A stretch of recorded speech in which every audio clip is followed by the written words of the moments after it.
Class 10th सबसे पहले यार तुम्हें ये बता दूं कि ये कोई ऐसा वैसा कैजुअल वीडियो नहीं है।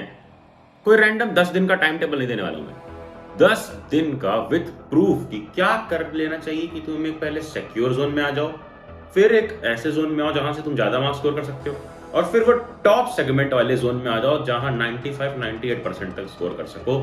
ऐसे 3 स्टेप जोन्स में हम जाएंगे। लास्ट 10 डेज में ऐसा क्या करना है ये डिपेंड करता है स्टूडेंट बाय स्टूडेंट, और स्टूडेंट की कंडीशन को मैच करने के लिए इस वीडियो के पास है कुछ क्राइटेरिया।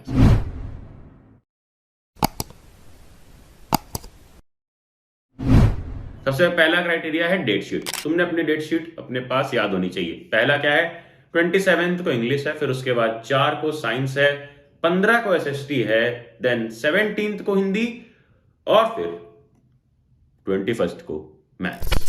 अब मेरी बात ध्यान से सुनो कि डेट शीट में हमें ये नहीं लिखना है किस डेट को क्या है, हमें सब्जेक्ट लिखना है और उसके बगल में लिखना है कि किस सब्जेक्ट में कितने डेज का गैप है। जैसे कि इंग्लिश में अगर हम 20 से प्रिपेयर करना शुरू करते हैं तो 6-7 दिन के गैप मिल जाएंगे। फिर तुम्हें साइंस में सिर्फ और सिर्फ 3 दिन का गैप मिलेगा, 4 दिन का। देन एसएसटी में 11 दिन, सोशल साइंस में 11 दिन का भारी भरकम गैप तुम्हें मिल रहा है। अब उसी तरह से अगर मैथ्स में देखें तो मैथ्स में भी तुम्हें मिल जाएगा ऑलमोस्ट 4 दिन का गैप। एक चीज तुम्हें आज से लिख लेनी है। आज एक पेज उठा लो, एक ब्लैंक पेज उठाओ और उस पर चैप्टर्स लिखने हैं तुम्हें। कैसे? इस तरह से जो मैं तुम्हें दिखाने जा रहा हूं। सबसे पहले हम देखेंगे मैथ्स का। ये रहा मैथ्स का फ्लो चार्ट, जिसमें मैंने क्या दिखाया है, एक एक्सिस पे तुम्हारे पास मार्क्स और एक एक्सिस पे तुम्हारे पास डिफिकल्टी। ओरिजिन से ऊपर जाते जाओगे तो मार्क्स बढ़ता जाएगा, और ओरिजिन से राइट साइड में जाते जाओगे तो क्या बढ़ेगा, डिफिकल्टी। यानी कि कौन सा चैप्टर कितना डिफिकल्ट है, कितना लंबा है, या फिर कितने कठिन क्वेश्चन है उसमें। तो यानी कि अगर तुम एक लाइन ड्रॉ कर दोगे ऐसे, अगर ऐसे एक लाइन ड्रॉ करते हो तो उस लाइन से ऊपर जो जो चैप्टर आ रहे हैं वो बहुत इंपॉर्टेंट हैं और डिफिकल्टी कम है क्योंकि वो इस साइड पे हैं। तो वो कौन से चैप्टर्स होंगे? चैप्टर 14। अब इसको सीरीज में लिख लो, इसको सीरीज में लिखो जो मैं बता रहा हूं। चैप्टर 14 पहले, फिर चैप्टर 15, चैप्टर 7, चैप्टर 10 1, फिर 6 8 2, फिर 9 5, फिर 12 3 और 13 14। अब ये जो सीरीज तुमने लिख ली है, इसके जो ऊपर के चैप्टर्स हैं ये है easy plus high weightage chapter. जैसे ऊपर कौन कौन से हैं, प्रोबेबिलिटी और स्टैटिस्टिक्स, कोऑर्डिनेट ज्योमेट्री। ये काफी ज्यादा मार्क्स के आएंगे, 6-7 मार्क्स के आएंगे, और ये बड़े ही इजी चैप्टर्स हैं यार, बहुत इजी फॉर्मूला बेस्ड चैप्टर्स हैं। तो ये तुमने ऊपर लिख लिए। फिर उसके नीचे लिख लिए वो चैप्टर जो थोड़े से डिफिकल्ट हैं, और फिर नीचे वो चैप्टर जिनका कम वेटेज है और डिफिकल्ट भी हैं। जैसे कि एग्जांपल चैप्टर 4 क्वाड्रेटिक इक्वेशंस।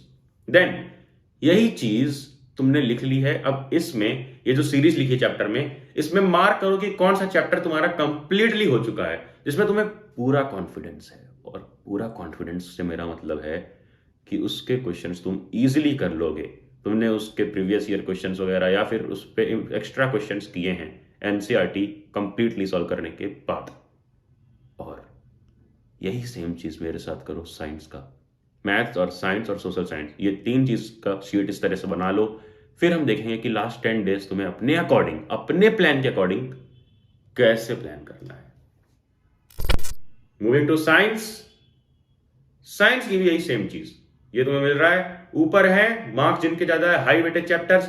इधर इस साइड पे राइट साइड पे आ जाएगा ज्यादा डिफिकल्ट चैप्टर्स। ठीक है, तो इसको भी एक लाइन ड्रॉ कर दो और ऊपर से नीचे तक लाइन में आओ और एक सीक्वेंस में ये चैप्टर्स लिख लो। जैसे कि ऊपर तुम्हारा आ रहा है क्या, चैप्टर 1, देन आ रहा है तुम्हारा चैप्टर 2, देन आ रहा है chapter 1 2, then 7 15, then 12 13 9 10 8 3 6 4 11।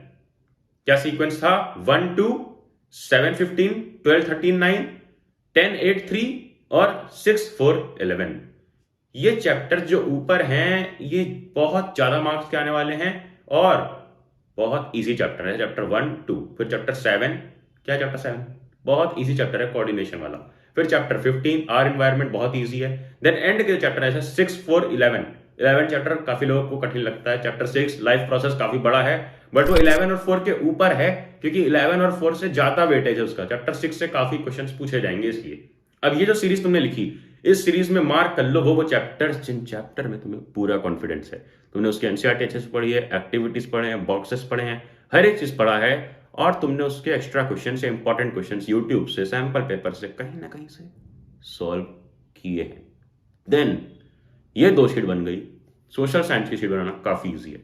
Social science की शीट कुछ नहीं है, हिस्ट्री के भी 20 मार्क्स, पॉल साइंस के 20 मार्क्स, इकोनॉमिक्स के 20 मार्क्स, ज्योग्राफी के 20 मार्क्स। अब अगर हिस्ट्री कठिन लगती है तो 20 मार्क्स पॉल साइंस के भी है, पॉल साइंस पहले देख लो।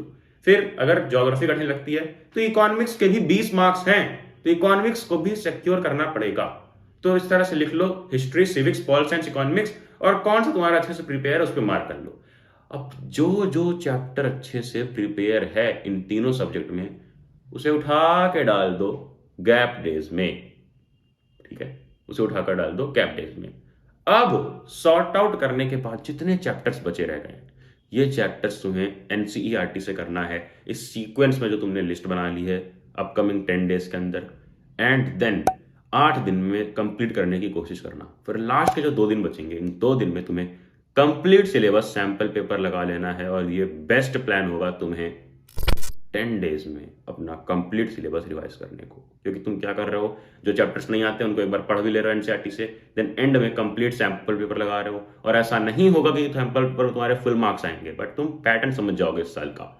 फिर गैप डेज में जो चैप्टर्स तुमने ढकेल के रखे थे, जो चैप्टर्स में आते थे पहले से, उनको दोबारा कर लोगे। फिर तुम कंप्लीटली कॉन्फिडेंट हो जाओगे जाकर बोर्ड एग्जाम में बैठ के बोर्ड एग्जाम जलाने के लिए।